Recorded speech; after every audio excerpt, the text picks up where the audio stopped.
Hello दोस्तों, स्वागत है आप सभी का हमारे यूट्यूब चैनल पर। तो दोस्तों, आज दिन भर की पहले बड़ी खबर देखेंगे। आज दिन भर की बड़ी खबरें क्या थी और बड़ी अपडेट्स क्या है। तो सबसे पहले दोस्तों, सबसे बड़ी खबर यही कि डबल बेंच में अब आमने सामने होंगे बीटीसी वर्सेस बीएड। दोस्तों, अगर ये बीटीसी वर्सेस बीएड आमने सामने होंगे तो दोस्तों इसका सीधा फायदा जाएगा आपके शिक्षा मित्रों को, क्योंकि दोस्तों जब बीटीसी और बीएड के बच्चे आपस में अगर एक दूसरे पर केस करेंगे दोस्तों तो होगा क्या फायदा है, थर्ड पार्टी को सीधे फायदा जाएगा। अगर दो पक्ष लड़ता है तो तीसरा पक्ष को फायदा मिलता है। तो दोस्तों अगर ये आपस में लड़ते हैं तो सीधे सीधे फायदा आप लोग समझ लीजिए 40 और 45 को ही जाना है। तो इसमें दोस्तों देखिए क्या होगा, केस को डाइवर्ट भी किया जा रहा है, लेकिन दोस्तों इसका मेन उद्देश्य क्या है आप लोग को पता चलना चाहिए।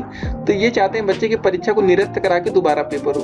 कुछ बच्चों का दोस्तों कभी कभी हो जाता है कि पेपर थोड़ा सा खराब हो जाता है, तो वो चाहते हैं यार दोबारा पेपर होना चाहिए। दोस्तों देखिए, बीएड तो बाहर हो नहीं सकता, बीएड बाहर होने से अच्छा होगा कि दोस्तों दोबारा पेपर हो जाए।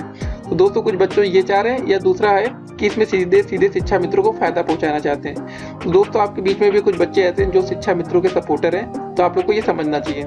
कुछ बच्चे हमें मैसेजेस कर रहे थे कि सर ये क्या है, इसको एक्सप्लेन करिए।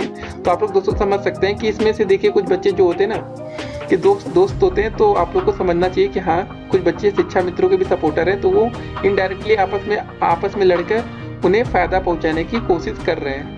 तो दोस्तों जो शिक्षा मित्र है तो उन्हें थोड़ा सी खुशखबरी समझ सकते हैं कि आपके लिए खुशखबरी यही रहेगी कि ये जो केस हो रहा है आपके लिए सीधे सीधे इनडायरेक्टली फायदेमंद ही होगा। दोस्तों जो बच्चे शिक्षा मित्र उनको ये इस केस से काफ़ी ज़्यादा फायदा मिलने वाला है। तो जितना लंबा ये डबल बेंच में केस चलेगा उतना ही ज़्यादा उनको फायदा मिलेगा।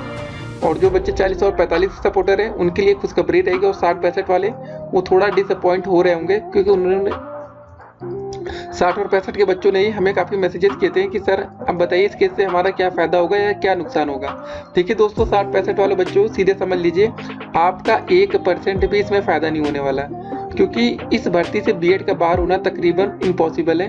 रीजन दोस्तों हमने आपको पहले एक्सप्लेन किया है, रीजन बाहर ना होने का यही रहेगा कि यार इस भर्ती में बीएड के बच्चों की संख्या बीटीसी प्लस, अगर बीएड और दोस्तों जो आपकी बीएड की जो बच्चों की संख्या है ना, और आपकी बीटीसी और बीटीसी प्लस शिक्षा मित्रों की संख्या जोड़ भी दी जाए तो बीएड के बच्चों के आधे भी नहीं आते हैं। तो दोस्तों आप उनको कैसे बाहर कर सकते हैं जिनकी संख्या आपसे कई गुना ज़्यादा है। तो आप लोग अब सीधे सीधे समझ में आ रहा होगा कि स्ट्रेटजी क्या है, इससे किसको फायदा होगा और किसको नुकसान होगा।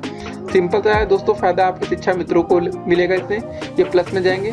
और बीटीसी बच्चों को दोस्तों यहाँ फिलहाल कोई फायदा तो नहीं होगा, लेकिन हाँ केस चलता रहेगा, पॉपुलैरिटी मिलेगी। और जो बच्चे बीएड के होंगे उनको ही नुकसान होगा दोस्तों, बीएड और बीटीसी के बच्चों को नुकसान।